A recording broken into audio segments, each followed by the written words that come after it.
lose things, I find things. I like finding things, I don't like losing things. But really, though, what in the fuck? What in the fuck? I feel like I was just looking at it. Son of a ding-dong. What in the fuck? What? This is so stupid. Alright.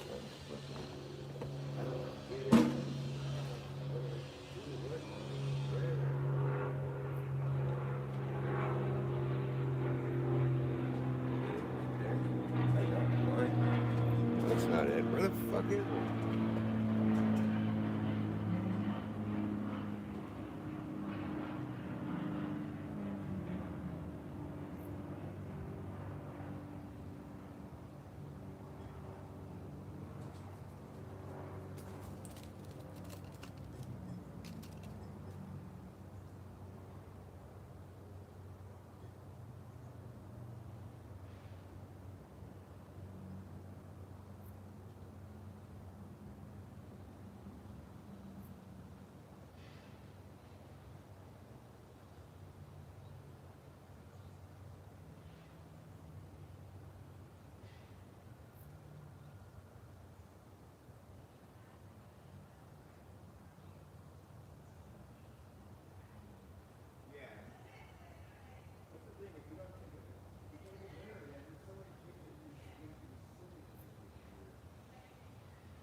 Checks out.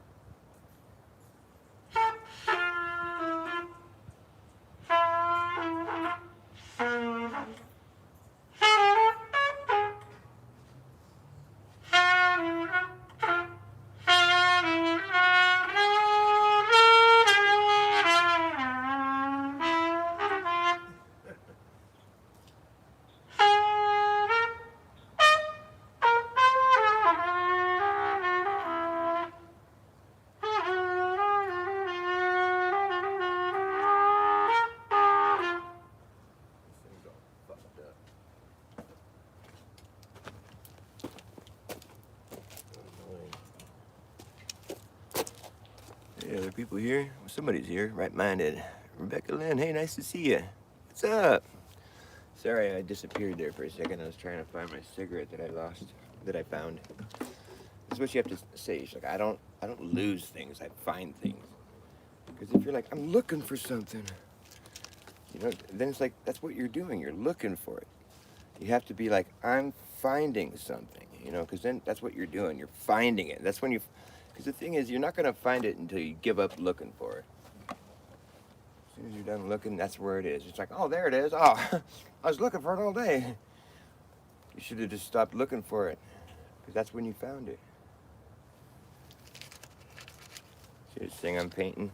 It's like the top of a bedpost, and it has all that. Looks kind of Tartarian. I want to paint it so it's all fancy, like a Moscow building or some shit, like a gaudy, like mosaic, tile mosaic that he has. Some of those fucking cool buildings designed by that guy named Gaudi, G-A-U-D-I. Look up his work. It's fucking beautiful. It's really psychedelic too. He was just really free with his artistic expression in architecture, especially. That's what I'm most amazed by. He did some other art too, but his like tile mosaics that he makes are just so cool. Fucking awesome. Totally trippy too. It'd be a fun place to go trip. I mean, not like tripping, like falling. I mean, like, you find a place to go, fall over.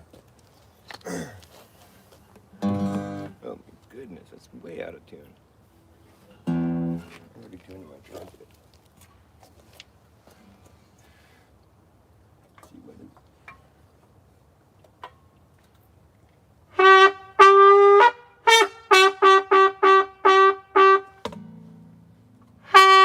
Okay, that's a C. All right, let's see.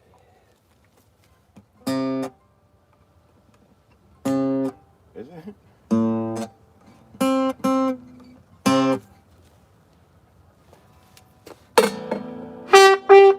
Yeah, that sounds about right. Yeah, that's about right.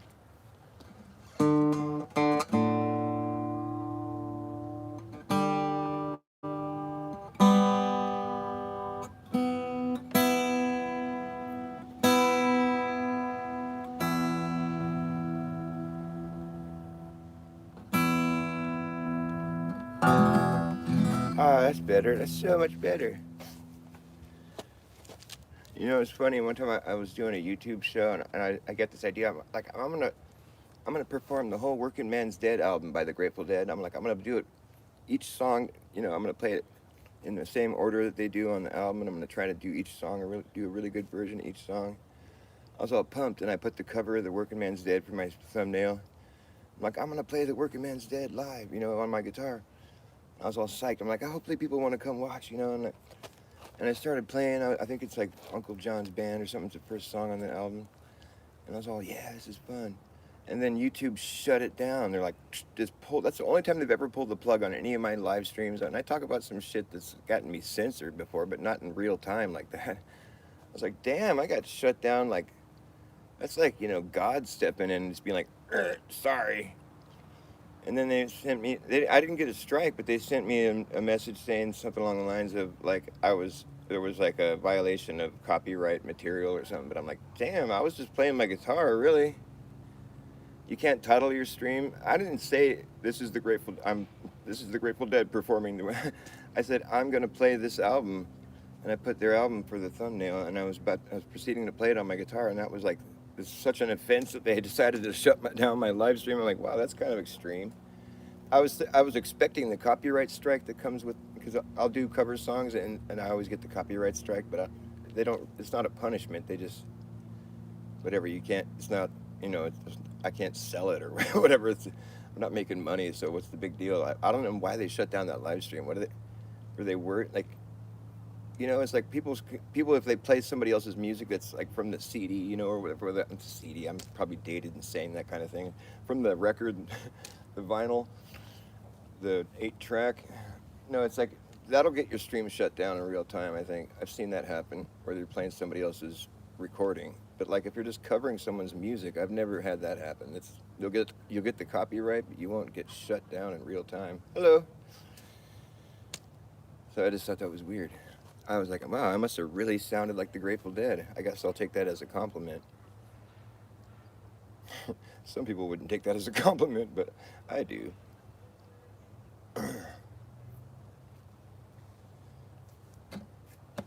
Please don't dominate the rap track if you got nothing new to say. Will you please go right up the track? This train got to run today. I spent a little time on the mountain. I spent some time on the hill. Oh, my guitar almost fell off. I'm quick on my feet. You see that? I hate when the guitar's strapped to one thing it's supposed to do and it just fails. Come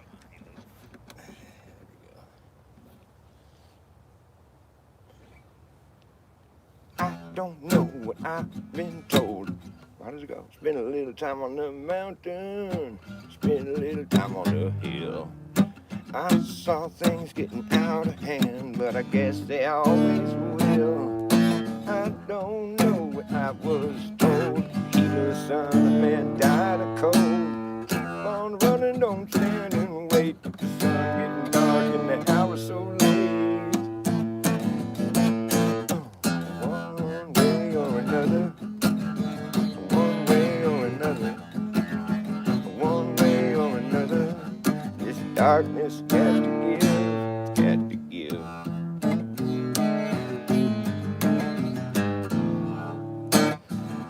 who can deny it's not just a change in style. One step gone and another begun, and I wonder how many miles. Spent a little time on the mountain, spent some time on the hill. Heard some say you better run away, others say you better stand still. I don't know what I was told, it's hard to run with the weight of gold. Other hand, I've heard it said it's just as hard with the weight of lead. Oh, one way or another, one way or another, one way or another, this darkness got to give, it's got to give.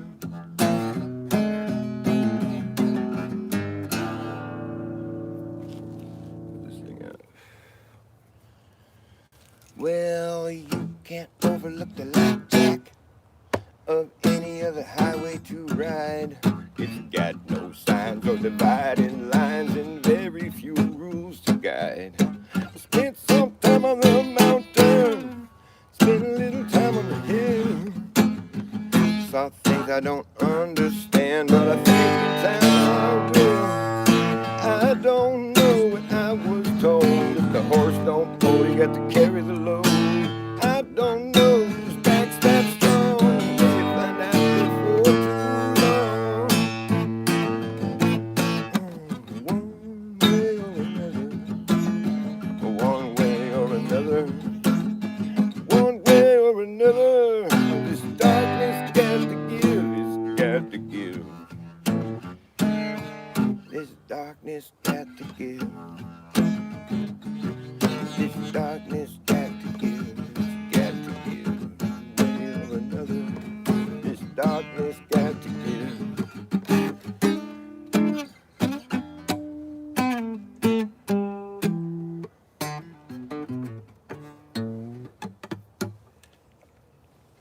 Oh well.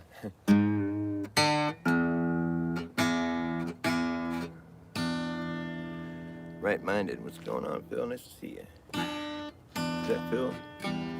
And Beat Guy, hey, what's up? Oh, thanks, man. That's pretty nice of you to say. My singing is my quality that I like the least, but I love singing those.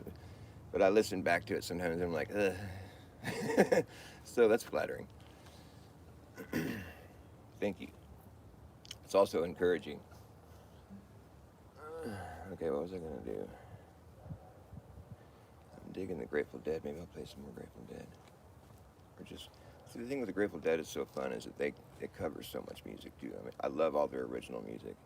They didn't have to cover anything, but they spice up their show in that way. And Bob Weir, the other singer, like there's two main singers, Jerry Garcia and Bob Weir, and it's like Bob Weir didn't write quite as many songs as Jerry did.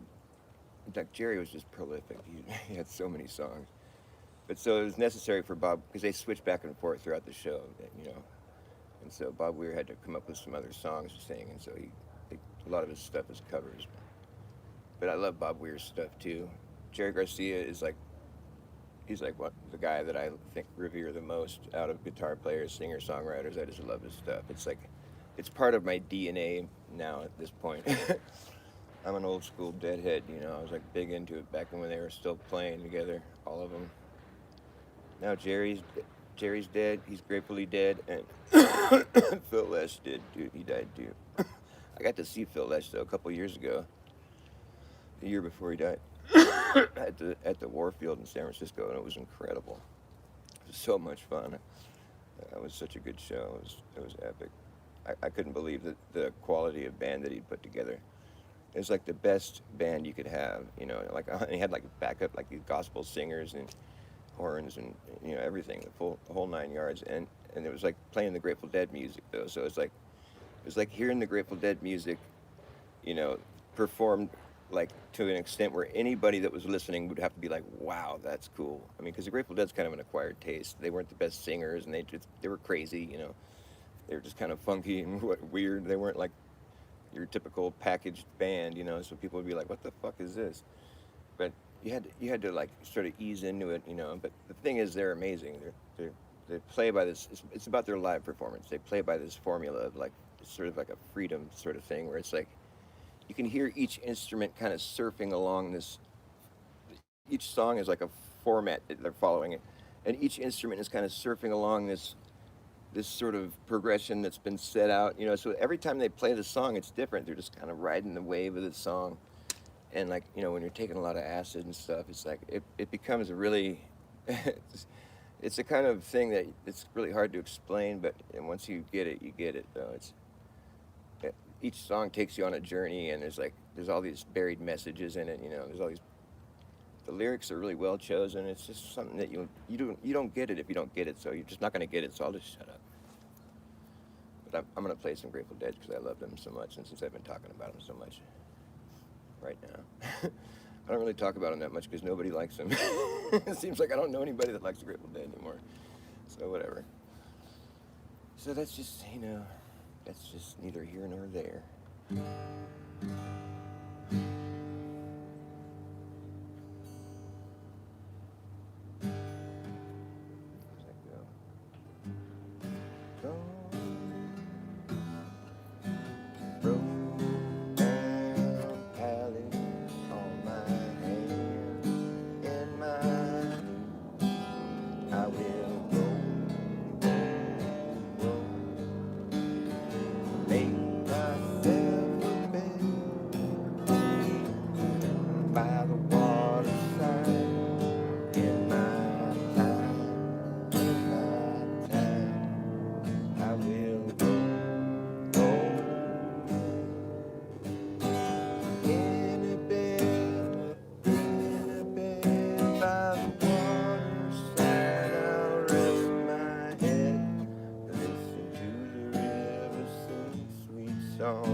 Gonna plant this weeping willow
just thinking of another song to play.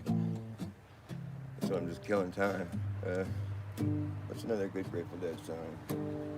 You guys probably don't like the Grateful Dead, huh? Truth Connects Us. Oh, okay, yeah, I'll call you when I'm done with my show. That's cool. Unless it's like an emergency or something. If it is, I'll stop and I'll call right now.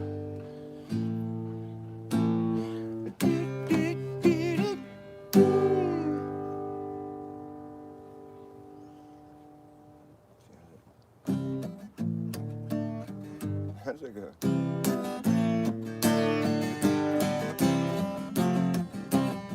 This job I got just a little too hard. Running out of money and I need more pay. Gonna wake up in the morning.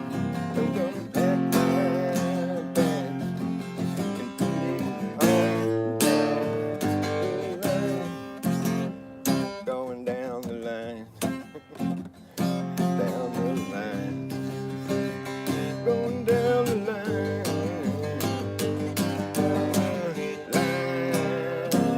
Down the line. Going down the line. Beat it on down the line. Sounds so weird. Beat it on down the line. Going down the line. That doesn't sound right for some reason. Pretty sure it is right though, which is what's fucked up. I'm doing something wrong, or maybe it's just, maybe I'm just tripping. I don't know, but I'm gonna play a different song because I'm tripping. I must have been tripping, just ego tripping. This one's by Dr. Bas Ackwards. Okay, here we go. You better act fast, jackass, last chance, a hammer in the brass tacks. No time for lagging, nagging, bragging, dragging ass, or acting like a maniac. Do you wonder why exactly I'm explaining that? Just consider the fact that once you grab your bug out back, there isn't gonna be a way to turn back around, cause this whole thing's gonna come down, that's right. Act fast, jackass, last chance, a hammer in the brass tacks. No time for lagging, nagging, bragging, dragging ass, or acting like a maniac.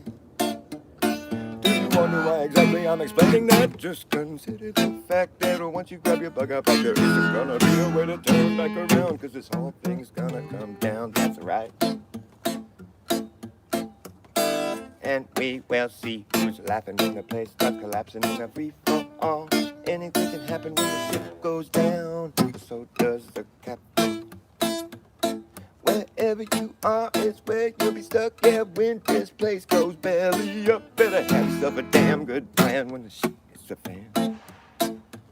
Now when the going gets tough, you better be clever enough. You gotta know what the fuck to do.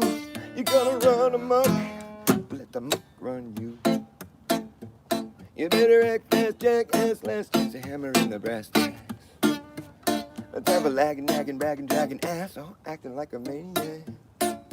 Do you wonder why exactly I'm explaining that? Just consider the fact that once you grab your bug out back, there isn't gonna be a way to turn back around, cause this whole thing's gonna come down, that's right. The whole thing's gonna come down, okay.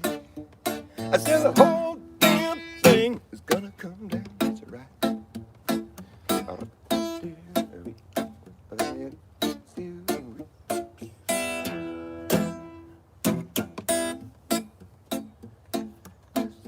Left in the place, collapsing in the free for all. Anything can happen when the ship goes down, so does the captain. Wherever you are is where you'll be stuck there when this place goes belly up. Better have yourself a damn good plan when the shit hits the fan. When the going gets tough, you better be clever enough. You gotta know what the fuck to do. You gotta run amok, or let the muck run you. You gotta run amok, or let the muck run you. You better rock fast, jack fast, fast, put your hammer in the brass fast. A double lagging, dragging ass, acting like a maniac. Do you wonder why exactly I'm explaining that? Just consider the fact that once you grab your bug out back, there isn't gonna be a way to turn back around, cause this whole thing's gonna come down. That's right. The whole thing's gonna come down, okay. I said the whole damn thing is gonna come down.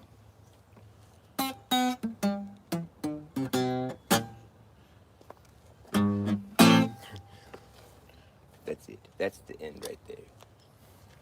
We'll see who's slapping when the makes up by looking in a reaper. And if it can happen when the ship goes down. Like when the ship goes down, and so does the captain. That's like officially mayhem. There's no law, there's no order. I think everybody's generally a pretty good person, but there's just a few bad seeds, you know. That's all it takes to really ruin a situation, you know. So you have to kind of like account for that too. You have to factor that in. Or be like, ah, fuck, we're gonna need bullets. Dang it.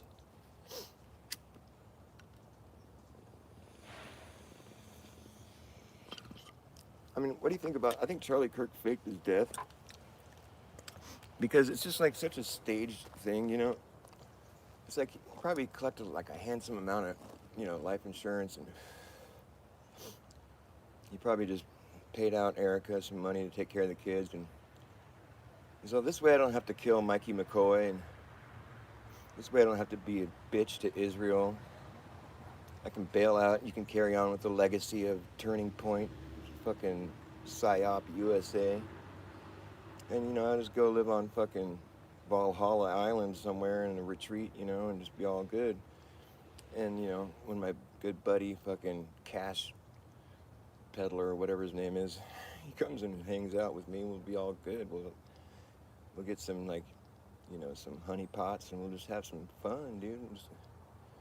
We'll just use the government, you know, jets, and use all the, you know, all the privileges that we have as being like the elite, the predator class. I mean the, you know, the elite, the elite, the elect elite, electric elite. They eat. Let the elite eat the elite. They can just go live on their own little elite island and they can eat the elite. Let the elite eat the elite meat, and they can go take their seat.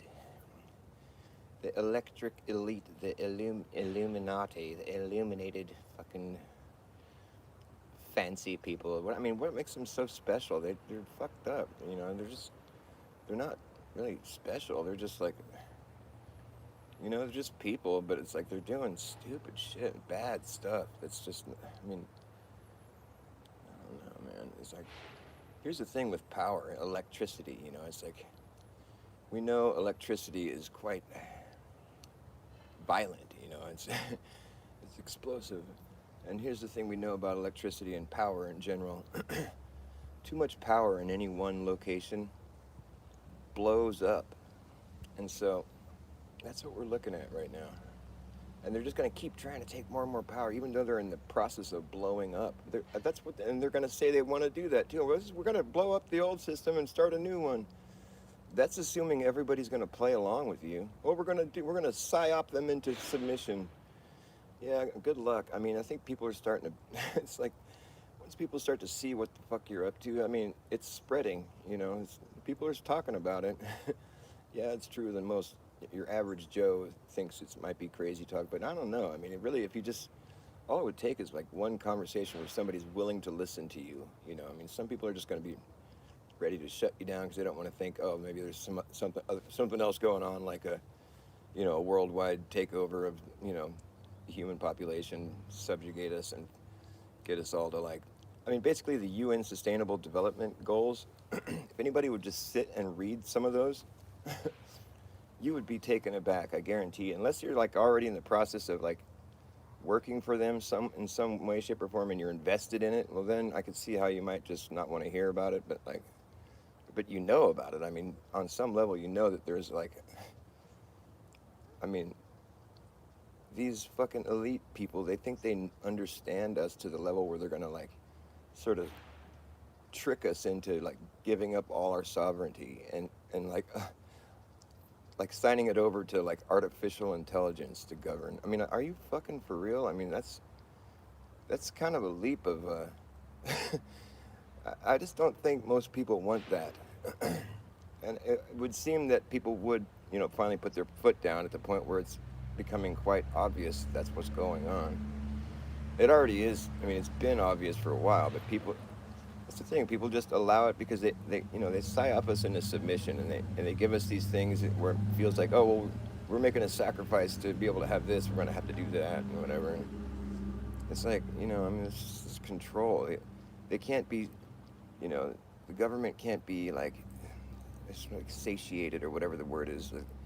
Their thirst for more power will never be quenched, and it's just the government is just people, in their costumes.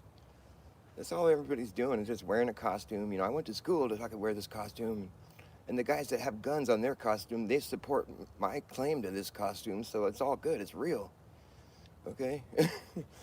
I understand you worked hard for your costume, and the guys with guns, they support your claim about your costume being legitimate and everything, but it is just a costume, and it's really fake, actually. It's just people thinking things, saying things. I mean, really, it's not anything other than that. The only reason that anybody would think that it is because there's a jail they'll put you in, but that's just like, that's not really convincing me of it. It's just showing me that you'll go to great lengths to defend your big fucking phony like lie that you're taking place and you're just carrying on with like as if it was real. It's just a bunch of people talking, really. God never told me that. Like, it's never, like who's like, you know what I mean? It's like we're all created by God. Remember that part, So it's like, so no man has the right to like tell any other man, you know what I mean? It's like there's nobody that's chosen to be higher up or anything. That's just a bunch of people talking. Did God ever tell us that? No. I mean, you could say that he did in the Bible or something, but like I'm talking about like firsthand. Like, did we ever have that message directly from God, or was there somebody else between us and God when that message was delivered to us? Because I don't think that's how this works. And like that's just like obviously a ploy, man. That's obviously a manipulation to claim that you're better or higher up because whatever. I mean, it's because of any reason. Obviously, we're all created in the same sense of like we've all been blessed with a life here in this realm, and you can't make an argument that we should have to pay to live here, or that I mean we should have to do what it takes to survive in this place. That's the whole test, But like, you can't make the argument that somebody needs to like feel bad about how they were born. I mean, it's like, as far as we know, we don't have any choice in the matter. We just show up here in these bodies, and we have to just go about surviving. And so, you can't make the claim that how you ended up here is any, you know, better or different, in that sense. We didn't choose to be how that all worked out. Or if we could prove that, I suppose you can maybe claim that you're better. I don't think so, though. It's just like you're different, man. It's not better. It's better that it is different, but it's not like anybody's better, And like sometimes the town drunk has the most like, he'll offer you the most sincere wisdom that you lived years of your life, wondering the answer to this thing that he just spits out at you as you walk by. And you're like, whoa. Now I see it, and it's like you don't know where you're going to get wisdom from. You should never say that somebody's not capable of delivering something worthy, even to people that we should despise on this, on the note of like, they would like seriously leverage a situation to where they're going to be like sticking a needle in every living woman, man, and child on Earth. Here's an experimental shot that we're going to put in you to keep you safe, and every single fucking person has to do it. And you don't have any data on like what the long-term effects of this. It's like experimental. It's new technology, and you want every single living person to put it in them. Don't you think that's a little bit sketchy? That's like psychotic, man. Like, how in the fuck? Where are you coming from with that? That is just so psychotic. Like, that's just like anybody that would suggest something that reckless is just like should be put in fucking check, man. I mean, you shouldn't be allowed to continue on and like be taken seriously because that is just so sketchy and ridiculous. I can't even believe that's what we just went through. Granted, I didn't play along. I wouldn't follow any of those stupid mandates. They were all like, You know, it's like fucking sheltering in place and covering your face with a mask all day is gonna make you sick. Gonna make you sick. And sterilizing everything inside is a neurotic way to live. It's no way to live. And injecting yourself with gene therapy is a really dumb thing to do. It's not good for you. Combined with the fact that you're paranoid as fuck, you're just fucking doomed. You're just fucking doomed. All of these things combined, you'll be lucky to stay alive. Sheltering in place and covering your face with the mask all day, gonna make you sick. Gonna make you sick. Sterilizing everything in sight is an erotic way to live. It's no way to live. Injecting yourself with gene therapy is a really bad thing to do. It's not good for you. Combined with the fact that you're paranoid as fuck, you're just fucking doomed. All of these things combined, you'll be lucky to stay alive. Sheltering in place and covering your face with the mask all day, gonna make you sick. Gonna make you sick. I think the message is clear. You'll be sick. It's no way to live. It's not good for you. And you'll be dead if you do all those things. You're paranoid. You're breathing in your own exhaust all day. You're fucking hiding in your house. No human contact, no sunshine. You're fucking sticking random needles inside you. People tell you it's safe, but here's the thing: they didn't know what half the ingredients. They still don't know. 50% of the ingredients are still undisclosed. So nobody that told you that it was safe could have known that it was safe because they didn't know what the fuck it was. So they were all lying, and that's just a fact. We could have proved it back then. We could prove it now, because you can't know something's safe unless you know what the fuck it is. And so since 50% of the ingredients are still undisclosed, that means you couldn't know that it was safe, and clearly it wasn't. I mean, for the most part, you know, the people I know are all right, but still, it didn't look very good, and you look at the reactions and all that kind of stuff. All I'm saying is, from what I, from what I know as a fact, I could prove it in court, that nobody that said it was safe could have possibly known it was safe because they didn't know what it was. And you can't rightfully say that something's safe if you don't know what the fuck it is. So that's a bad idea. And then being paranoid is a really bad idea. And so you combine all those things, you're like breathing in your exhaust all day, you're hiding in your house, not getting sunshine, human contact, you're fucking sterilizing everything, you know? That's really bad to do, by the way. I mean, it's like, it's one thing to be, like, you know, wash your hands after you go potty or whatever, but like, you don't need to go sterilize everything. All that stuff is there. It's like we're symbiotic with our environment. We're not separate from nature. We're part of it, you know? And so it's okay.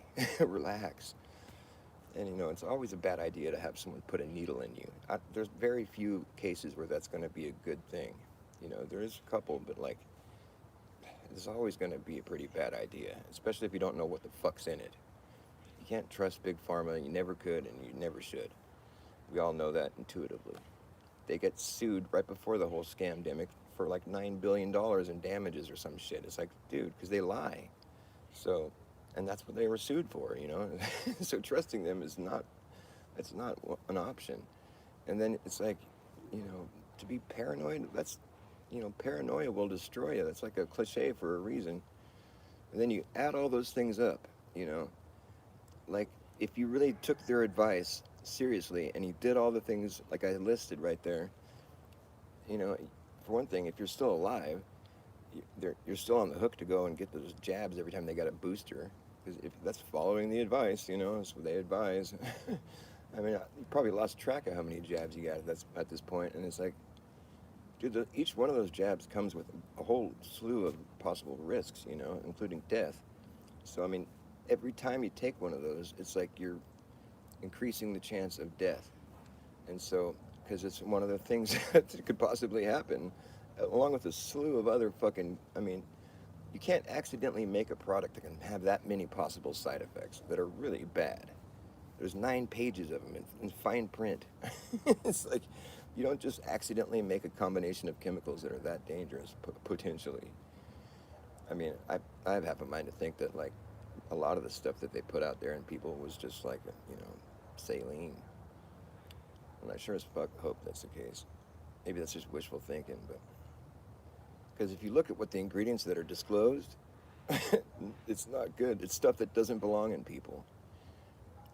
That's a fact. You can, check my work if you want, but I've already done all the research, and it's stuff that doesn't belong in people. Like you look up the ingredients, and you're like, and you trace it back to where it's like, it's not for human consumption. It's like, what the fuck is it doing in this thing? Wow. I mean, and they'll just be so bold as to tell you, oh yeah, well we have to poison your body so your body can have a reaction to this thing. So how do you even know that the thing that it's having a reaction to is what we need to be worried about? Like if you know about virology, I mean, they just do all this fucking voodoo witch doctor shit, and they end up with this little like fucking particle they say is a virus or whatever. But what it really is just your body shedding dead cell matter. It's just inert. It's like the reason it multiplies in petri dishes is because it's just shit decaying. It's part of the decaying process. So you don't need your body to be spitting out those things. Oh, I turned my body into a little factory that spits out decaying dead cell matter. Great, but it's synthetic, and then the synthetic mRNA. It's not mRNA. It's mod RNA. It's synthetic. So it's a different situation. It doesn't degrade the way mRNA does naturally. It's like a whole different fucking beast. They didn't tell you that. They did if you looked. But that was such a shady operation, and we can't just sweep it under the carpet. It's important to keep talking about it, in my opinion. I mean, because the carpet's already got such a huge bulge under it. It's like I'm tripping over that bulge, and I'm not trying to trip over bulges of carpets. It's like pretty soon we're just going to have to get a new carpet and just address all the stuff under this one, because that bulge is stretching it out, and it's just kind of like, it looks lumpy now, and I don't know. You got to stop sweeping things under the carpet.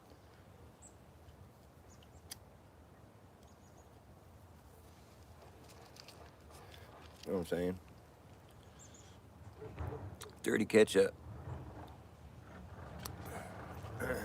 Well, it must be pretty boring on the YouTube. You guys are watching my ass. What was I talking about?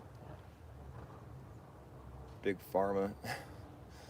The caduceus, like the snakes on a pole. This is some weird shit. Like, I've been thinking about all that a lot lately, and it's like the snakes. Like, we've known about electricity for a long fucking time. Like, don't let them fool you into thinking that we just discovered that back in the late 1800s or whatever.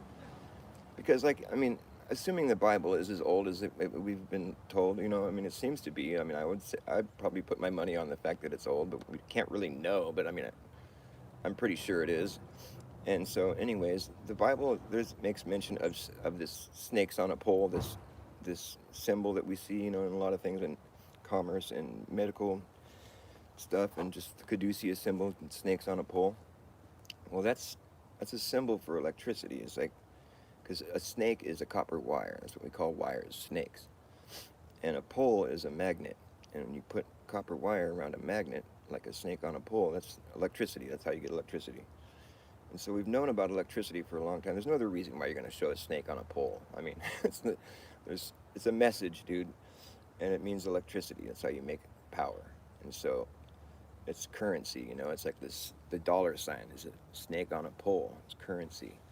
It's electricity. It's power. The electric eels, the elite, the elect, these electrical fucking blue-blooded fucking Phoenicians from the sea.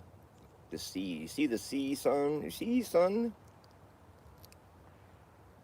It's the sea, son.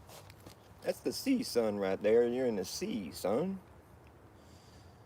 But, like, electricity is an old...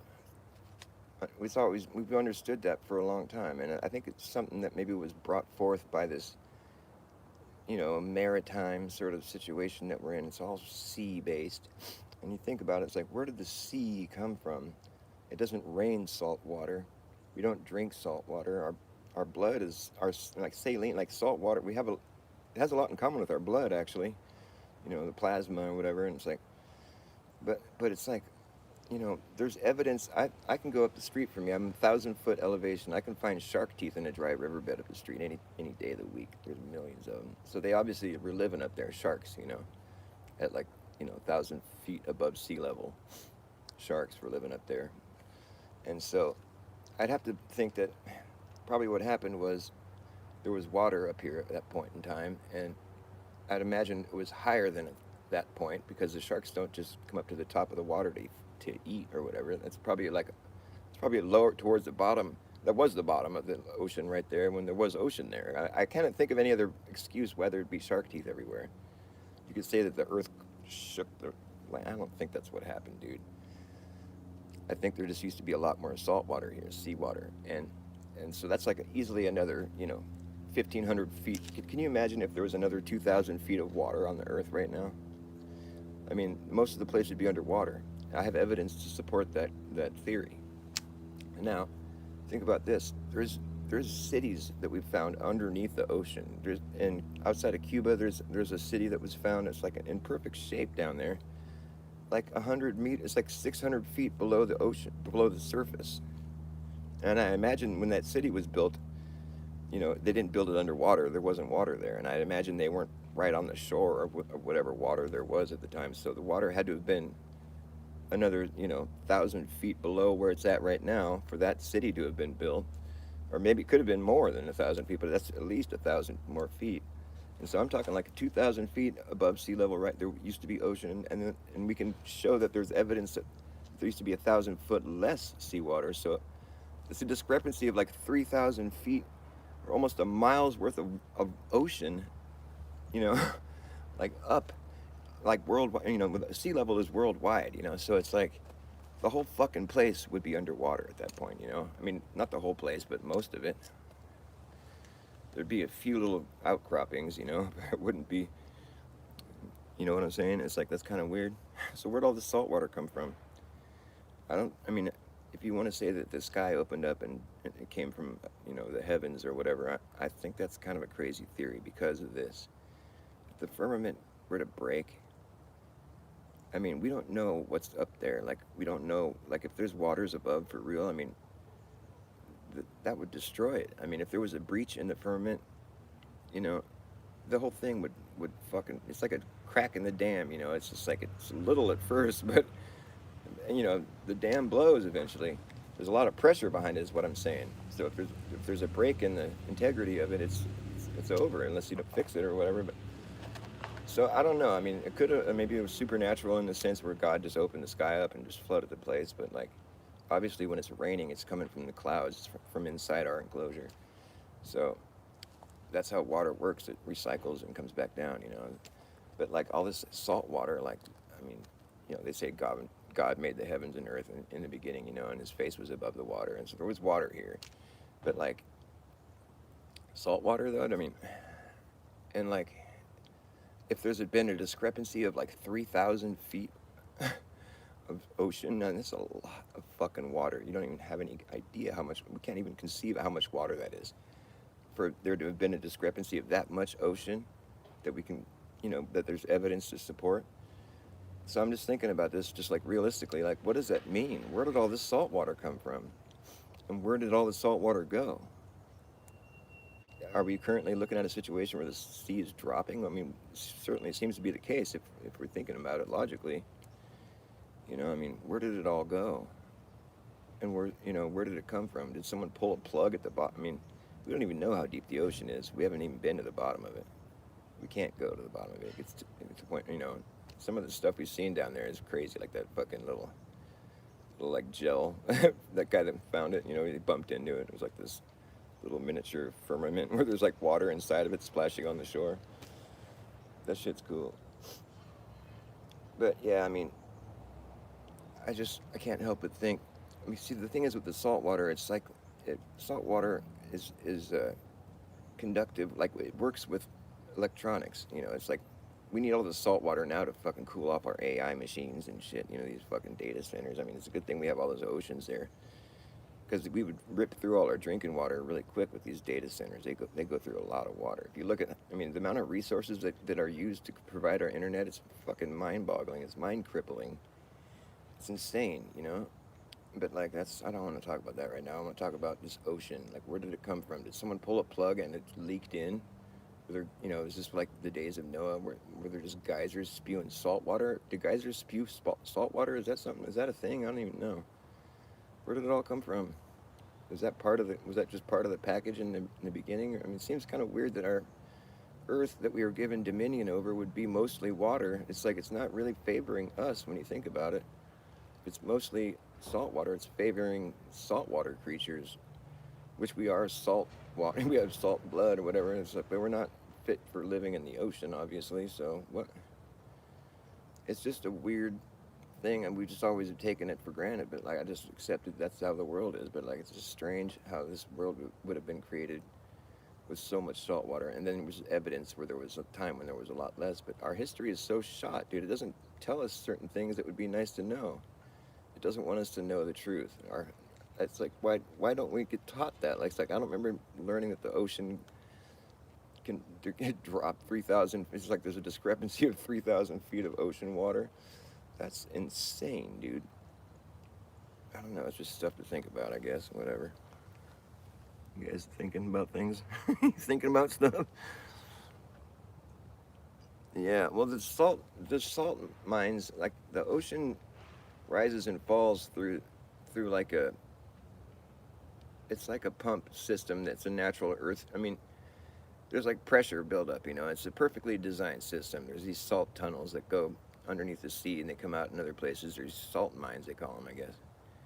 But it's run through all these different passages, and I mean, we don't even know the extent of it. But it's like, how do these springs spring out fresh water at the top, very tip top of a mountain? I've been to a lake in the Trinity Alps. It was on the very top of this mountain. It's called Little Duck Lake. It was totally cool. It was like at the very top. It was like you're sitting in the top of a volcano or something. But I remember when I was sitting up there, you could climb up a little bit further, and I was sitting up there at the very top there, and I was looking out. You could see Mount Shasta and Mount Lassen and all these mountains out there. I just remember thinking to myself, like, how did all this water make it all the way up here? It's like 5 miles up this hill to get up to the top. I just remember that was the first time I had that thought. I was I was a kid when I hiked out there. Like, how does the water rising all the way up here? What's the story with that? I thought gravity is pulling it down. Oh, here's this woman that bummed a cigarette off me yesterday, and I don't have any smokes now. Maybe I can bum a cigarette off her. Ha ha ha! I like that. Ha ha ha! Ha ha ha! It's part of my evil plan. How come my phone isn't charging? What? Oh, this is tragic. What the hell? Come on, man. Really?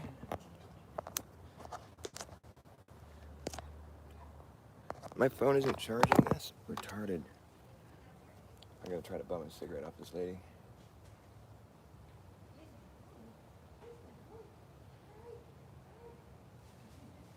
Hey! Hey, do you got a cigarette? Oh man, I was calling you last night. Oh, Forrest. you were? Yeah, Well, I gave you a cigarette yesterday. I'm out of smokes now myself. that's right. I was gonna tell you, you go buy me a pack. I was gonna buy you a pack. Oh yeah, I didn't. I'm all out now, but I do have to go buy a pack. All right, here I got. You're awesome. Thank you. I was yelling for you. I was like, Forrest. Brittany said that someone was yelling for me, and I came out, but nobody was yelling. Oh. I guess I missed you. I keep on yelling, you know, it echoes up here. Yeah, she said someone was yelling for me. I was like, huh? But I didn't hear you when I came out. She said it was a guy, though. I don't know why my phone isn't charging. I was calling you back to see if you'd go to the store for me. Yeah, I wasn't going to the store last night. Here you go. Be right back.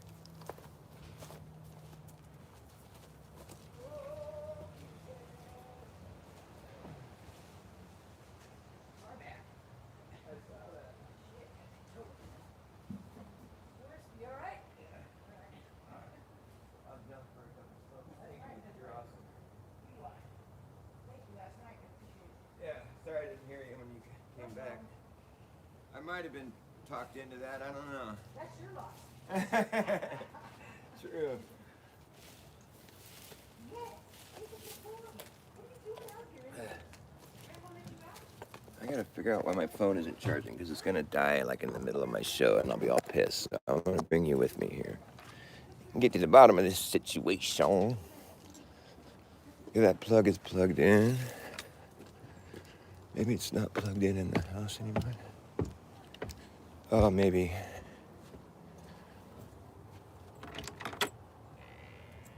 Hey, baby. Oh, it's not plugged in. No wonder.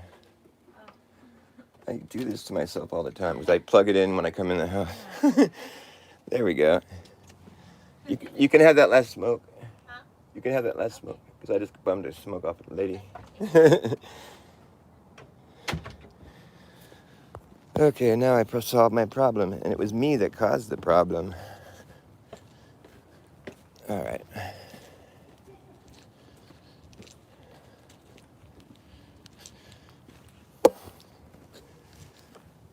I just think it's weird how this, like, we're on a system like the maritime law, and once you start thinking about the ocean, it's just really interesting. Like, the further down you go in the ocean, the more electric the animals are. The little lantern fish and electric eels, you know, it's like electric shit going on. We got this whirlpool in the middle of the whirlpool. That's the navel of the earth, where the earth gives birth to its sun. It breaks off an umbilical cord and shoots up into the sky, activates. Oh, it's a glorious thing.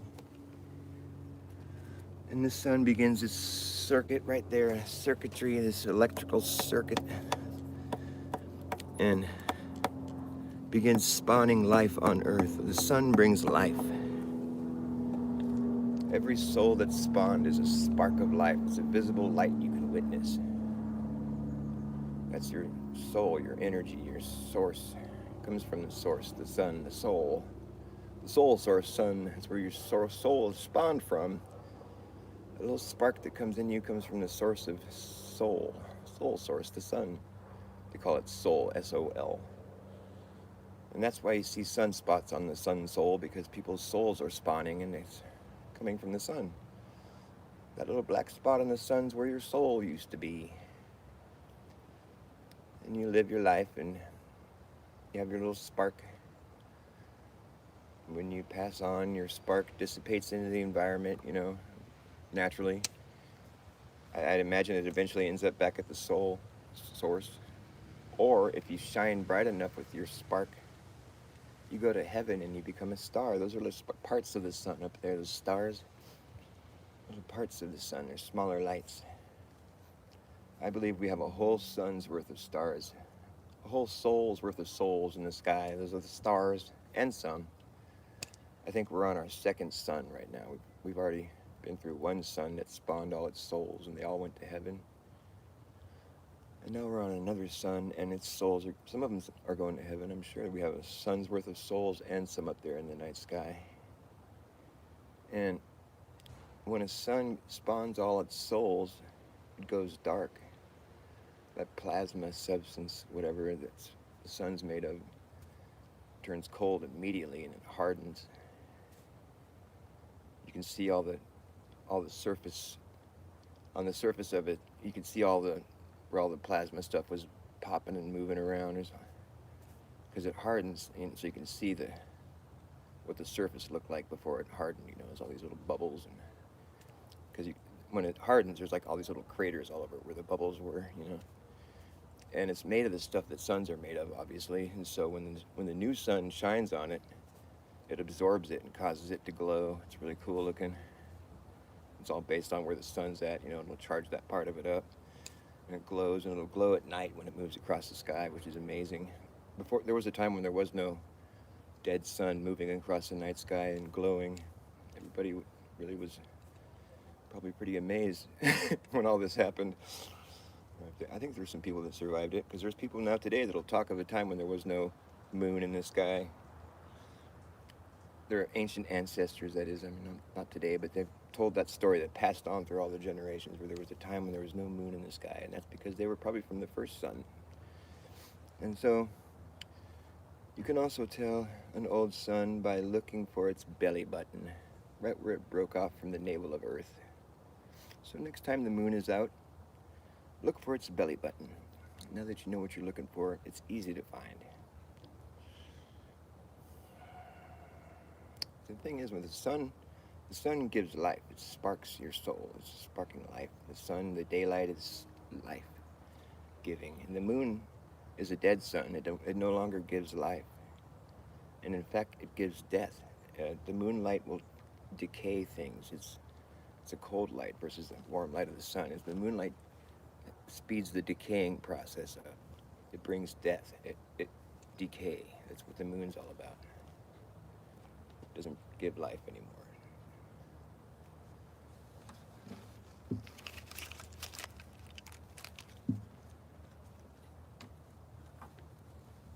But yeah, you can see the moon's belly button. It's cute. Where I live, the belly button's on the bottom all the time.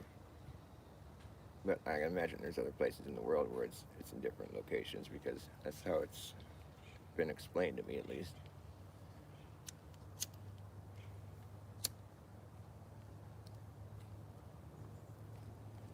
See, the thing is, the moon. I think the sun, once it dies, once it goes dark, I think it loses some elevation. It begins losing elevation ever so slowly. But you know, if you're really to wonder what the moon is, like what is it doing? Well, there's this other thing up there called the sun. It's moving around and it's over our heads, you know, and it's shining light on us. And then there's this other thing that's moving around over our heads. It's the same size as the sun.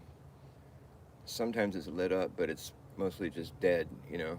But it's doing the same thing. It's just about the same size. Maybe it was the sun at one point, like because it looks kind of spent and weathered, you know, like it's done its thing already, you know. It's beautiful. I'm not saying it's dumb looking, but I'm just saying it's like it looks like it served a different purpose at one point, which I believe it did. All the stuff I'm telling you is just my own interpretation of cosmology as I know it. Because I feel like we've been just forced to believe in a story that somebody made up, and it's like, well, I want to make up my own story with what I have to work with here, and I'm just going to do that, and I did that. The navel of Earth is where the sun is born. Earth gives birth to a son, then the son spawns his souls. The soul son spawns your soul. Israel is the sun God? No, the God created everything. The sun is just within God's creation. It's part of it. God's son, right?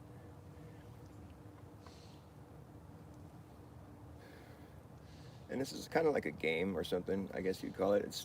We had to invent time because without time, it's just maddening. It's eternal consciousness. You need to invent something like time in order for there to be purpose, and that's how that all works. I mean, here's the thing. Here's how it all ends, though. It's like enough sun. I don't know how many suns there are that will be spawned, but after all the suns and all the souls have gone to heaven, the entire night sky that's black normally, you know, but with stars, the entire night sky will be one big white light with all the souls filled in. All the souls available in the Earth system will have gone to heaven, and the whole thing will be lit up like one big light, the whole sky. One big bright white light. That's how it all ends. I don't know what happens after that. It's like the whole thing resets or something. I don't know, but it's pretty amazing.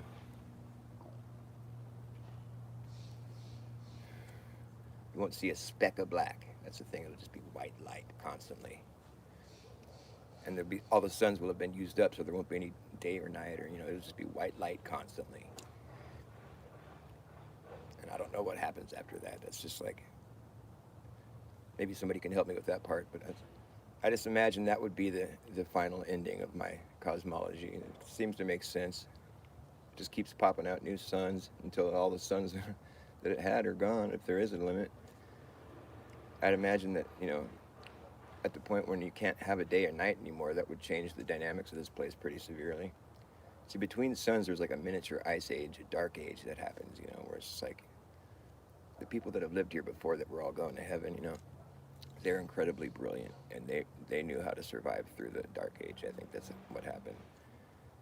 And you know, there's evidence of that all over the world. There's architecture and art that was left behind us that we still don't understand how they could do it because they're so intelligent and smart.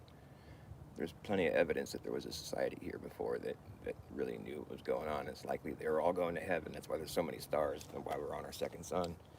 It's kind of interesting that if everybody goes to heaven, that's what eventually leads to a great reset.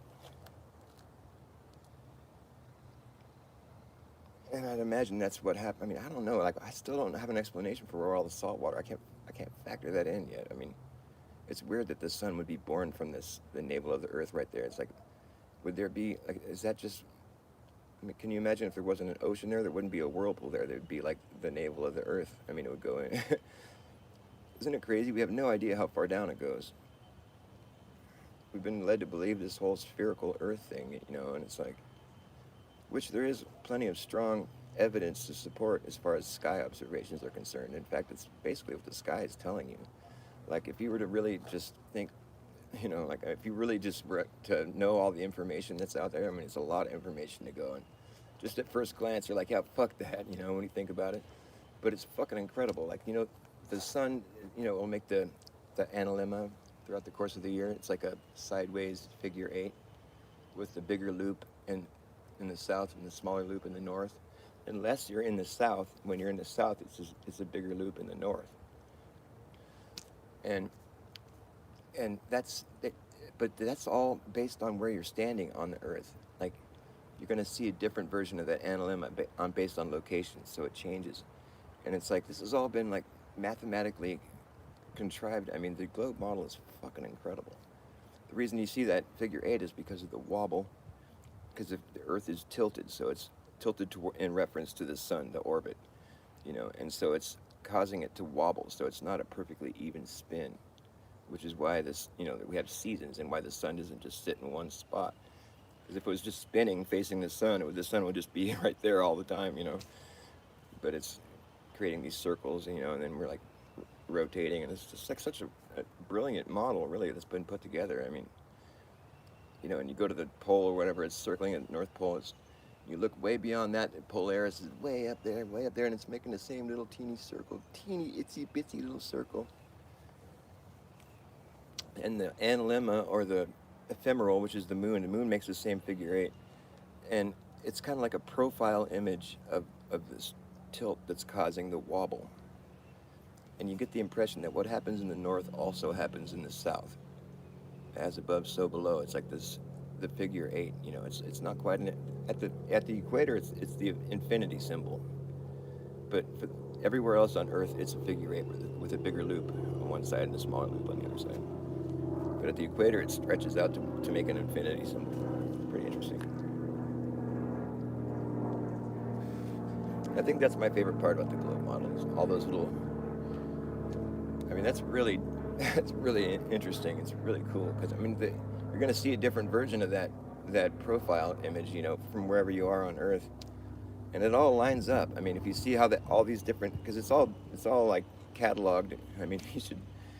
Like, I had, for a while there, I had like this bias against the globe model, and I didn't want to know about it. I was just pissed because I thought it was a lie, But there's a lot of really diligent work that's been put into it. If you just try to stay open-minded and just look at what's available, I mean, it's incredible.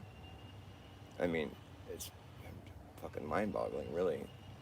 However, I'm still a flat earther, really, because in my opinion, here's the thing with Earth. In my opinion, this is what I think. I haven't had anybody like come back at me with any kind of like response to this that actually is logically sound, without fallacious like referring to models and shit.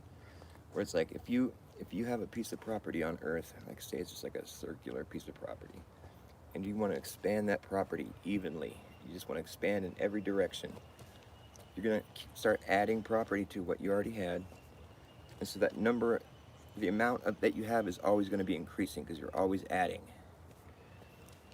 You're never subtracting. So you're always adding, so that perimeter around your property is going to grow and grow. And since you're always adding and you're never subtracting, the amount of property you have will just increase. And that means that logically, the perimeter around your property will just increase, because you're going to be adding more area. The perimeter will be circling more area. So it's just going to increase. You're always adding, never subtracting. So it can only increase. We're just expanding evenly in every direction. We're just adding more area. It can only increase. We're never subtracting. So the the number, can only increase. And anybody would agree with me. I mean, that seems totally logical. And it's like, just because when we're just boots on the ground and we're just thinking about the reality of the situation, like, we're not imagining Earth to be a globe at all. Because on a globe model, that expanding property line could only get so big. It would get as big as the median of Earth, right? That's the biggest circle you can draw on the face of the Earth. It's circling half the Earth. It's not even a circle, technically. They say it's a straight line, but that's how they try to get away with it. Oh, it's actually circling the whole Earth. Well, no. It's not a circle is what they say. It's a straight line. It's the one line. That's kind of how they get out of this one. But, like, still, after you pass the median, now your circles are going to start to get smaller. So that's as wide as your perimeter can get. Half the Earth. Then after that, your perimeter is going to have to start to shrink, even though you're adding more property. The thing is, now you have a perimeter around the property that you haven't acquired yet.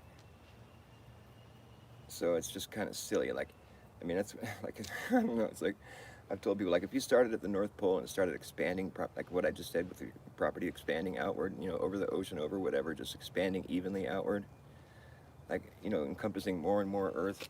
The further south you go, more and more Earth. It just gets wider and wider, and it's this incredibly wide and vast area. It takes you a week just to get all the way back to where you started.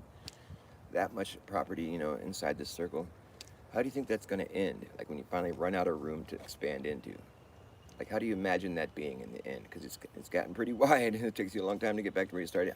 How do you think it's going to look when you finally run out of space to expand into? Is it just going to be like tens of thousands of miles around, and the only reason you can't go any further is because it's just not passable, it's unlivable, it's just like it doesn't support life? You've encompassed the whole entire known world? Or is it going to just be some little teeny circle in the snow with a red and white striped pole sticking out the bottom? Out the top of it, whatever, at the bottom. But what do you think it's going to look like? It's one or the other. You think it's going to be just a little teeny circle with a red and white pole sticking out of it, or is it going to be a big, massive fucking circle circling the whole fucking world? Because when you start off, it's like, you don't think about this, but it's not possible to make a circumference around the whole world. Like, if you wanted to go make a perimeter around, your neighborhood or your county or your state or your country, but you can't make a perimeter around the entire known world. That's not possible. No. But you can make a perimeter around every other little place on the world, but, like, you can't make a perimeter around the whole known world and have the whole world inside your perimeter. That's not possible. Does that seem logical? I don't know. I think if I have to believe that's not possible, then I have to depart from what I would expect to be reality, which is why I'm still a flat earther.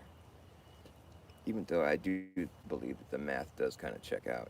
But the thing is, there's no downward force. That's the part of their model that is just not true.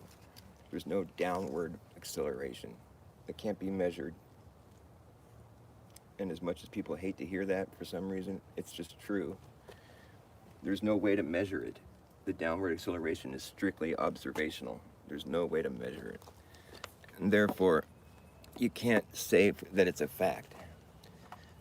There's already enough problems with gravity in the first place. But so if that's what's the glue to your model, it's gluing the people to the ball. It's like gravity. But it's not even, you can't even prove that it's true. And the fact that, like, the device that we have that perfectly measures acceleration in any other vector shows that it's not, that it's at rest while it's falling, appearing to fall. So the one device that we have that would have measured acceleration doesn't seem to pick up on any acceleration while it's falling. So I mean, it's contact force, I guess you could say. But I mean, I think one thing we should try is, like, accelerating an accelerometer with a magnet. Would it still, if you're accelerating an accelerometer sideways with, like, propelling it with the opposite side of the magnet or whatever to to where it's being pushed without contact force. You know what I'm saying? That'd be interesting. I'd like to try that, because people will make the argument, well, it's only contact force that it measures, and I'm like, yeah, that makes sense. But the thing is, it's measuring acceleration. Yeah, you have to hold it, or it has to be touching something to be receiving that, to be giving a reading or whatever. But if there was a downward force pushing on it, then it would show that. That's the thing. There's no force pushing down. But anyways, I'm gonna try my little idea I just had there, because that would prove that it's not just contact force that an accelerometer is responding to. If you could accelerate it with a magnet, like make it move, how you would, like, I guess you would have to make the accelerometer out of a magnet, so you can like reverse it to where it's pushing. You know how magnets will either push or pull towards each other. So you could do it where it's pushing like that, and see if it registers on the accelerometer. See if it actually registers a force that's not contact force. I'd imagine it would, because it is pushing it. It's like, it's the thing. It's like when something's pushing it, it will register. And if we could prove that it's actually being pushed and it registers with a magnet, that would debunk that argument, in my opinion. I mean, it would debunk the argument that it's only contact force that it responds to. I mean, nobody that's listening to me gives a fuck. Oh, hey, it's Angela Baby Carson. You might care about what I'm talking about. Has anybody done that? Do you know? Because if we could move an accelerometer and get it to register without contact force, that would be huge, in my opinion. I was just now brainstorming on that. So it's like the accelerometer would have to have magnets on it, and then you'd have to have a super strong magnet that you're using. Instead of having it draw it towards it, you're using the other end of the magnet where it pushes it away. And then you'd have to, use the magnetic force to push away the accelerometer to see if it registers acceleration that's not from a contact force. Because people make that argument, oh, it's just contact force that it's measuring. Well, yeah, but still, it's measuring acceleration. But, there's plenty of arguments against that argument. But it'd be cool if we could show them that it actually registers acceleration when something's accelerating it that's not contacting it. And maybe I'm just like totally spitting a bunch of dumb bullshit. I don't know. I'm just thinking. I mean, is there other times when an accelerometer gives you a reading when it's not touching anything? Because typically that would just mean when it's appearing to fall. We already know that gives it a reading of 0.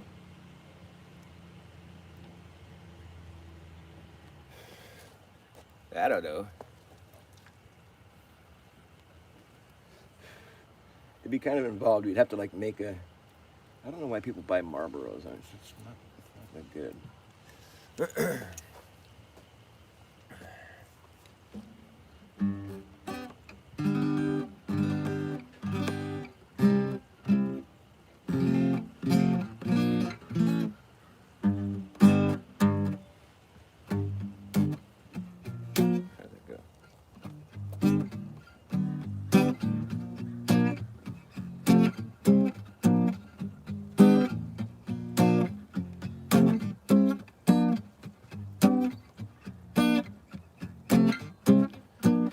I know what AI is. AI is just an eye up in the sky. It's going to spy on you and I and everyone in society.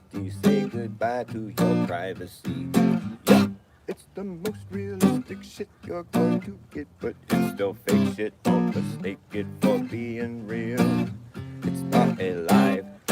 Teach it how to walk, how to talk, how to pick a lock, and how to read your mind.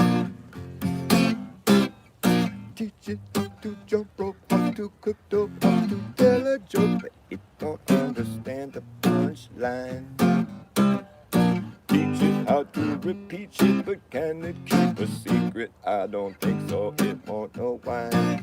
It won't know why. Hey, I know what AI is. Hey, I know what AI is. It's an algorithmic image, been given no limit, goes all the way out, around, and back in it. The official, artificial, digital idolatry, that's really all that it could be to call it. Intelligent is intellectual dishonesty.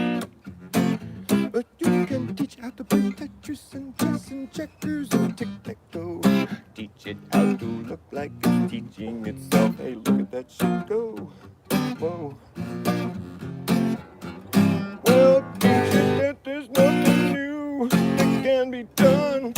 Nothing new that exists under the sun. Hey, I know what AI is. AI is just an eye up in the sky. It's going to spy on you and I and everyone in society. Say goodbye to your privacy and your job.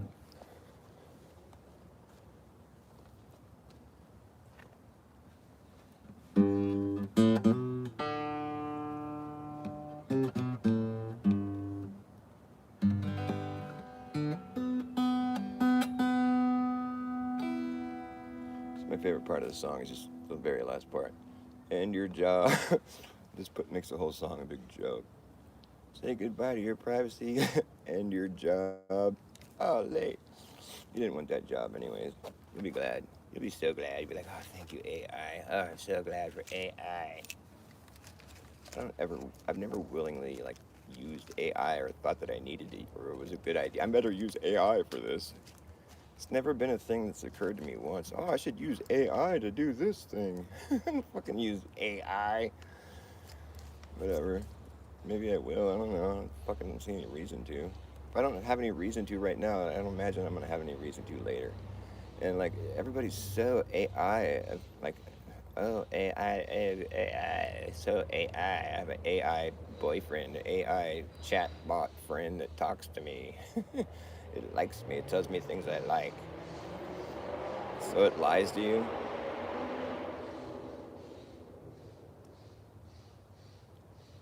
Fuck AI. Fuck them in the eye hole. It's the AI. It's the all-seeing eye, right? The fucking capstone at the top of the pyramid. AI. It's the all-seeing eye.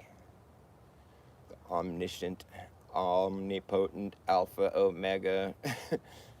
No, it's just a fucking fake bunch of phony ass. Last time I checked, artificial means fake. So if you're gonna say it's fake intelligence, I would consider that stupid. So let's just call it stupid from now on. Like you gotta rename their shit with like sustainable development goals. I call it just plain sus development. Just call it from now on when you ever hear someone talking about it, just be like, oh, you mean sus development? You could even like just say that to people that take it seriously. Oh, it's sus, and then get them to start saying it without realizing what they're saying. That it's sus. So sus, so sus, so suspect. Sustainable development. It's so sus, so sus, so sus, so sus, suspect. I expect no less from them. If it's the UN, UN, UN, then I'm out of the picture. Get the picture. It's the UN, UN, I'm out of the picture. It's so sus, so sus, so sus, so sus, sus, sus, sustainable development. It's so sus, so sus, so sus, so suspect. I expect no less from them. The UN, I'm out the picture. It took 15 minutes for the town to burn down. 15 minutes, better get the fuck out. 15 minutes to put up a fence around it. Now the feds and the FBI, they're all along for the ride. And just making sure that no one gets inside. Oh, 15 minutes, boy, it ain't getting it down, right down to the nitty gritty. While they're making way, for a 15-minute city, a 15-minute city.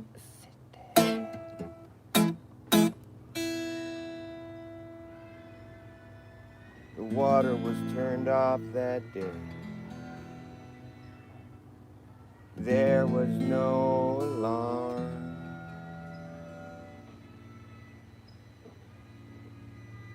Water was turned off that day when the town burned down. 15 minutes, the town burned down. In 15 minutes, the water was dry, not a drop left. It was a perfect storm. Barely anyone survived it. There was no alarm. Just cops tried to stop you from leaving.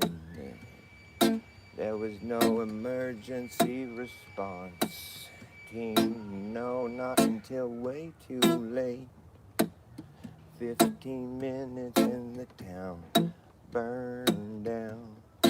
Burned right down. This happened because of climate change. This happened because of climate change.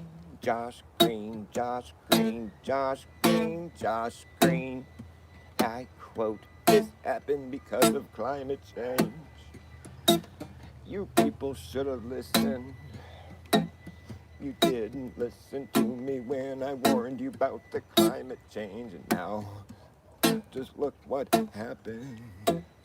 You expected apologies. Josh Green, Josh Green, Josh Green, come clean, you dirty little wise guy. Nice try. Nice try, you dirty little wise guy. Josh Green, come clean. You can't go green when you're a dirty little wise guy. This happened because of climate change. That's what he said the same day. There was no investigation. He just knew it happened because of climate change. He turned this utter disaster into a political game. Josh Green, come clean, you dirty little wise guy. Nice try, 15 minutes, boy, it ain't pretty getting down, right down to the nitty gritty, making way for a 15-minute city. Josh Green, Josh Green, Josh Green, come clean, you dirty wise guy.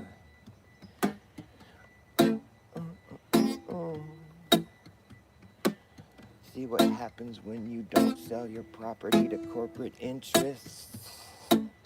Don't want to sell your land. See what happens, we just come burn you down, take you out, burn you down, hope you die, take your stuff.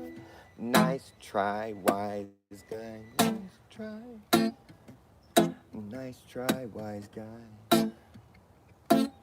The cops blocked the exits that day. You could not escape unless you disobey. The cops blocked the exit that day. The town burned down. The plumbing was dry, not a drop left in it. And there was no alarm. No emergency response team. Just cops trying to stop you from leaving. Their water was turned off that day when the town burned down. In 15 minutes, 15 minutes, oh, 15 minutes for the town to burn down. 15 minutes trying to get the fuck out. 15 minutes and they put up a fence around it. Now the feds and the GI for some reason. Now they're all along for the ride. While they're making sure that no one gets back inside. No 15 minutes, boy, it ain't getting down right down to the nitty gritty. They're making way for a 15-minute sit there, sit there. It ain't pretty, sit there. Josh Green, Josh Green, Josh Green. The UN, so sus, so sus, so sus, sustainable. The UN, I'm out, I get the picture. UN, I'm out. So sus, so sus, so sus, so suspect. I expect no less from them. The UN, I'm out. Get the picture.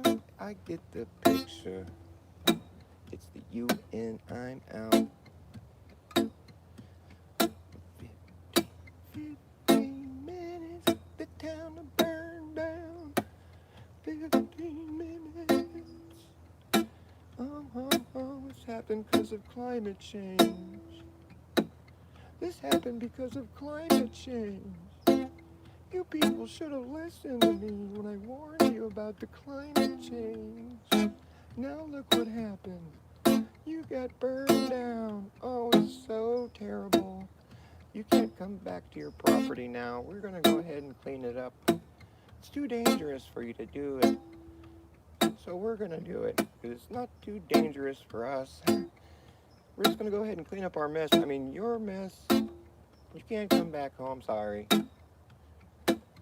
How did you survive anyways? We weren't letting people leave. I mean, people got trapped in here somehow. It's crazy. And now we don't have to buy their property. I mean, now their property is just forfeit to us. The property we wanted to buy. Corporate interests.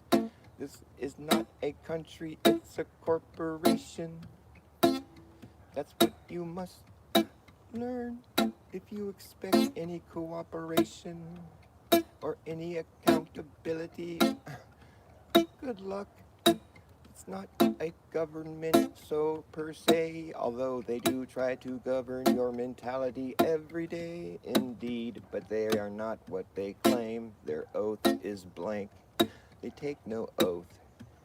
Go look it up and see yourself. It's not my job to show you this. I'm telling you though, they have no oath.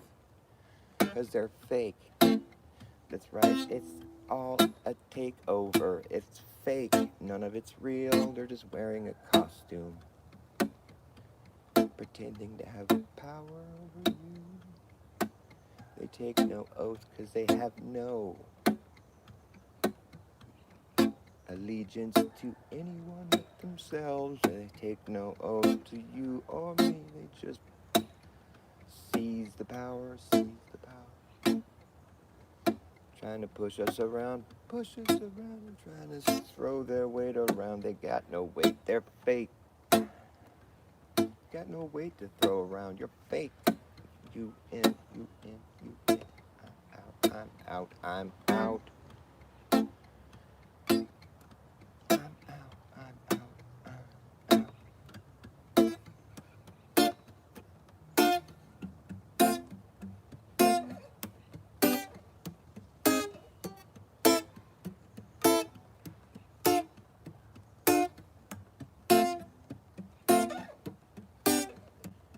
I don't sneak around, but I wear sneakers. I don't vote, cause I don't need a leader. You shouldn't need a leader either. You shouldn't need a leader either. I'll leave time for you on your parking meter. I might be eager, but I ain't no fucking beaver. Put me to the test so you can see. Oh yeah, put me to the test, please. I don't beat wives, but I wear wife beaters. I don't vote 'cause I don't need a leader. You shouldn't need a leader either. Now you shouldn't need a leader.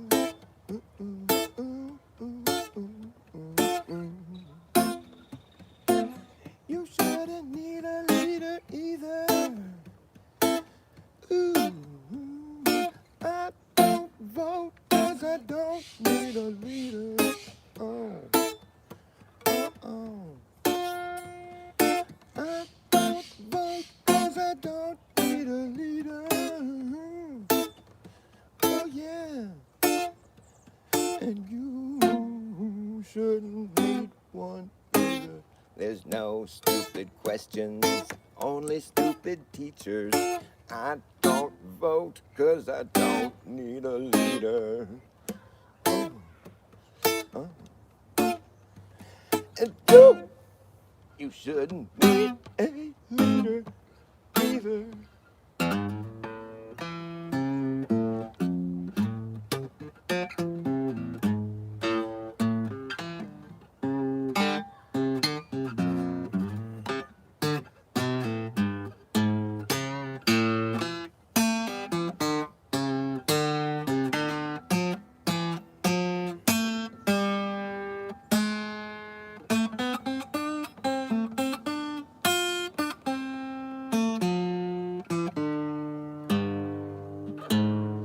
I don't vote 'cause I don't need a leader.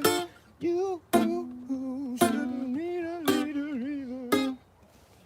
Well, I'm getting kind of burnt out. Anybody still in here?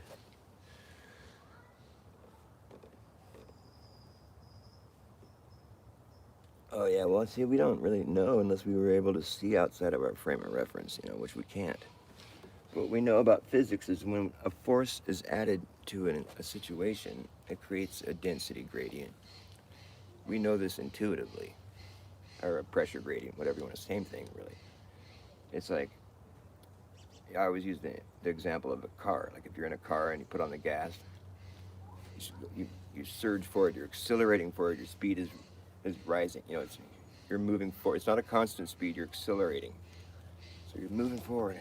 And so when you're accelerating, you're going to be pushed back into your seat. You're going to feel that pressure gradient that you created, Because you added a force, the force is coming from behind you, it's pushing you, and you get pushed in the direction that the force is coming from. And if you have something buoyant in your car like a helium balloon, it'll go the opposite direction. It's displaced to the front of the car. Because it's being pushed from behind, we're going to be pushed into our seat because we're dense, right? You're dense, I'm dense.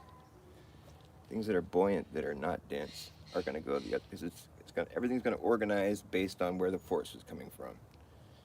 So the force is coming from behind, so everything organizes in that matter. Everything that's more dense will be pushed towards where the force is coming from. Everything that's buoyant is going to end up going the other direction. It's just naturally the pressure gradient, the density gradient that's created by a force being added to a situation. We know that intuitively.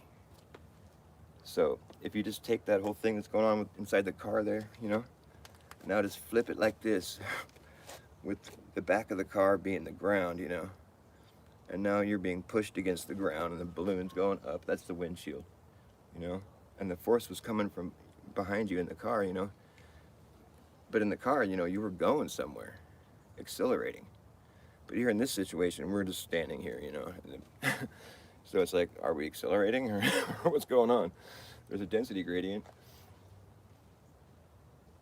I mean, obviously it doesn't seem like we are, but that's just like the conditions that were set for this situation to be possible. I mean, I don't know what God has to do when starting off like from scratch to make a situation that would otherwise be stationary, like that's obviously what we're experiencing, I mean, whether it, but what I'm saying is like for that situation to be created, did that require a force, to where we can have an orientation, a pressure gradient? I mean, that's what we know about a force in any other vector. That's what forms is a pressure gradient. It's basic science, really, but it's like we just don't want to believe that's what's going on in this vector because we know Earth is a sphere. That doesn't jive with the rest of our cool math that we did. It's really cool math, too, and I'll vouch for that. But the part that you got wrong was a downward force. There's no downward force. If there was a downward force, we'd be pressed against the ceiling. It would be a whole different situation.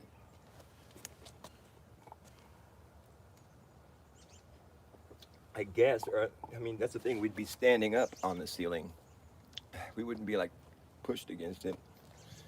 We'd be standing up on it, and that would be our orientation. I think. I mean, I'm under the impression that vector causes orientation. There's no way. I feel like there's no way to prove that though necessarily because, I mean, I guess that's just kind of what the whole idea is with the density gradient. The accelerometer does show you that it's at rest when it's not.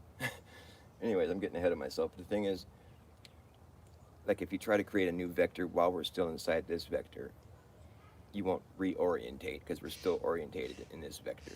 Like, I don't know if I'm making any sense to anybody who's listening, but like, if you were in a craft that was traveling, just accelerating, you know, continuously accelerating, which would be impossible really for us to make, but if you were just in a continuously accelerating craft going lateral, like over in the sky where you could just keep accelerating, I don't think you would ever reach a point where you're standing up sideways. Depends how fast you're accelerating though, I guess. Maybe you would. But that's the thing, you're still within this, still having to compensate. Well, I don't know. If the craft is compensating for that for you, like I don't know if you really would be under the upwards vector. I don't know. I'm thinking about that because if you're just in a vector that's going lateral like that, but to keep from having the ground run into you, you have to stay above the ground, and so it's gonna. So you're still fighting the forces that are at play, I guess. I don't know. I don't think you would ever reach a point where you're standing up sideways if you're still in this frame of reference, with a new vector being added. Maybe I'm not making any sense. I don't know. Fine. I think I'm crazy. I'm not crazy. I'm just trying to learn. And people get so triggered with the uprising Earth. It's so funny. It's like, why can't we just talk about stuff? Like, what the fuck's the big deal? Like, that's like dogma right there. That's the sign of like this sort of, you know, what is that kind of? It's like brotherhood type shit, you know. I didn't try to fucking get involved in all that. I like talking about stuff, and you know, for all I know, this is just a big dream that God's having. I can't really say that anything is impossible, or whatever. I mean, it's just like our senses. I mean, how do I know that you're you and I'm me, and we're not these shells that we're talking through? We could be somewhere else having a virtual experience that's so realistic. What do you compare it against? I don't know. You can't. It's a funny thing about a frame of reference that you can't leave. There's only so much you can say. People are like, well, what's it traveling through? Nothing. I don't know. The opposite of something, I guess. Can you really have nothing? As long as you have one thing, now you got a reference point. I guess maybe you have to have two things. Because you have to have something observing the reference point. Do you know who you are? Do you know how you are who you are? How are you who you are? Do you know who you are and how you are who you are? How are you who you are? Do you know how you are who you are? Who are you? Do you know? Do you know?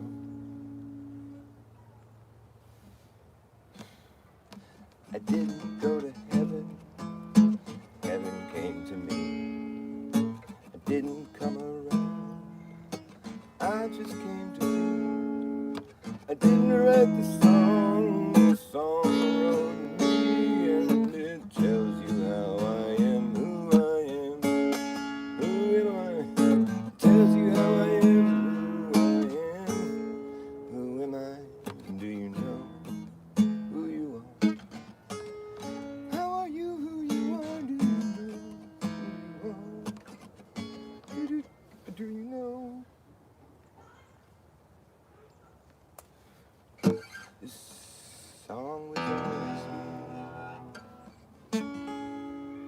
waiting for your ears to hear.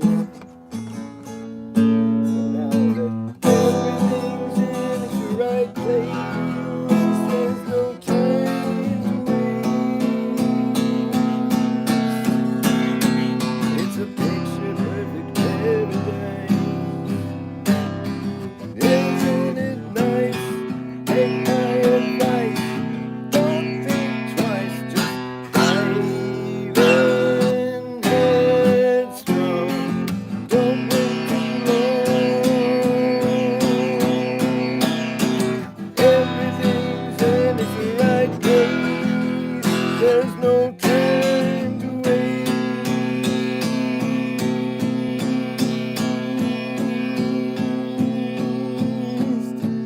There's no time to waste. Everything's in its right place. There's no time to waste. Everything's in its right place. You're in the middle of everywhere. In the middle of everything.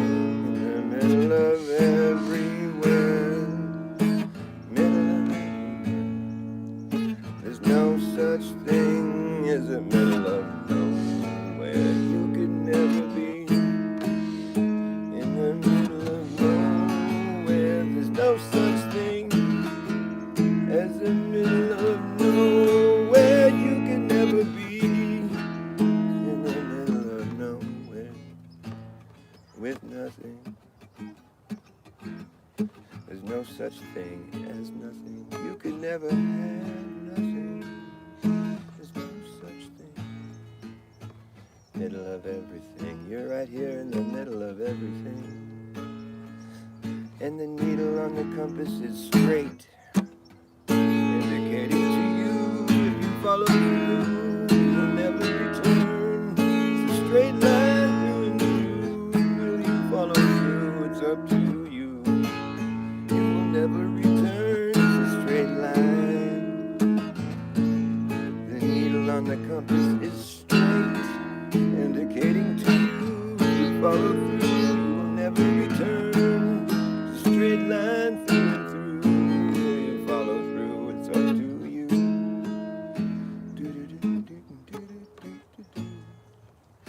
I didn't go to heaven.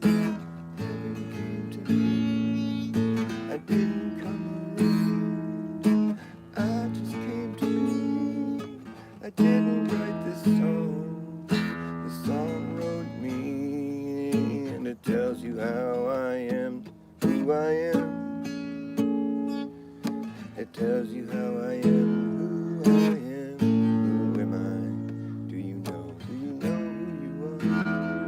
Do you know who you are? How are you? Who you are? Who are you? Are you high too? I'm high. How are you? Are you high too?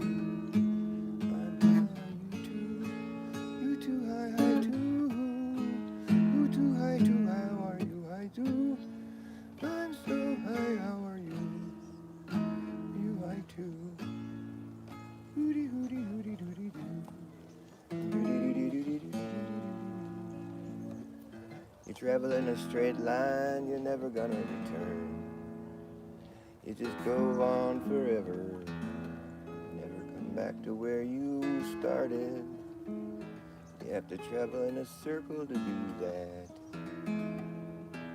No straight line will return you to your path. Nope. You gotta travel in a circle to do that. That's what a compass is for. Can't you see? It's a needle that's pointing somewhere.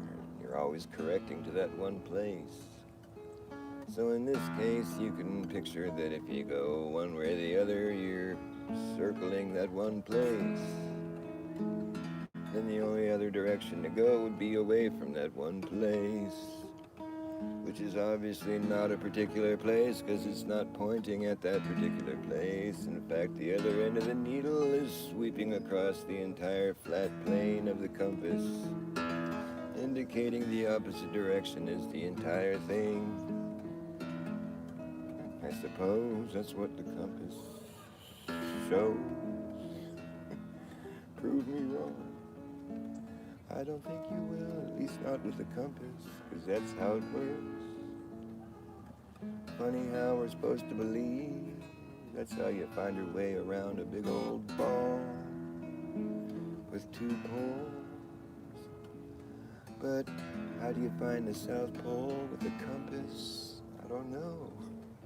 It's never gonna point you there, you just have to go the opposite way, which is every way. How do you know? You get there and you just look up at the sun. It's the only way you can get it done. So very few people are who have been blessed with this observation. It's a very scarce thing to see evidence of. Apparently, the scientific establishments in the South Pole are incapable of recording a video of it because they never have. All their videos are deceptively displaying a 24-hour sun, but they're missing 6 hours every day that they say the software cuts out the dark hours of the place where there's supposed to be 24 hours of sun. Funny how they never captured any of that on video, though. What kind of psyop are we up against here? I wonder. Sometimes I just wonder. It was that easy for a few flat earthers, fucking random tubers, to go down to fucking the South Pole and videotape this thing that's really had very little evidence of it prior to that one moment. Why is it up to the flat earthers to do the science that proves the globe? You think that would have been done a long time ago, especially since they have scientists down there stationed during that whole period of time. None of their videos show it. Or it shows it, but you have to look really closely to see that they cut 6 to 8 hours out of every day. Why? They say it's because we have software that cuts out the dark hours. There's no reason to have dark hours. So we deceptively put up this video that looks like a 24-hour sun, but it's actually an 18-hour sun. Or a 16-hour sun, based on what day it is, since they never show a full 24 hours of sun in their videos. But these flat earthers and globers that went down there, they were perfectly capable of showing this thing that the scientific establishment hasn't been able to show you. So maybe they can get a job working for them, because they've managed to provide something that those guys couldn't provide. I think they're quite valuable in that regard. They should go look for a job with those guys and show them how it's done, because it was so easy for them to do. And these other guys, they never managed to, for all the years they've been posted up there for the summer. Would have been a cool video to have, don't you think? Why didn't anybody do that before? A whole summer's worth of sun would have been a cool video to have. Since you're there, might as well videotape it. Oh, you have cameras rolling? Well, what? You edited out the dark hours of the what? It's supposed to be sunny all the time. What are you talking about? That's a dumb thing to say. Why do you have software that does that? There's not supposed to be any dark hours. Don't you see the problem with your response, people? Well, whatever. Whatever's clever. Now we know. Thanks to the flat earthers and Duffy. Duffy, the guy whose name means the dark one. Duffy, the dark one. Look it up. That's what his name means. The dark one. He's the dark hours they had to cut out. He's the dark one. And Witsit Whiteside, which means the white side. Witsit Whiteside. Witsit means white side. And they've got the dark side and the white side. They both went there to see the light. The dark side and the light side, they got in a fight. Who won? The light won. Apparently. But the dark side wanted the light to win. It's a big, complicated, dumb story. Just a bunch of stories. The light always wins. Because the dark is just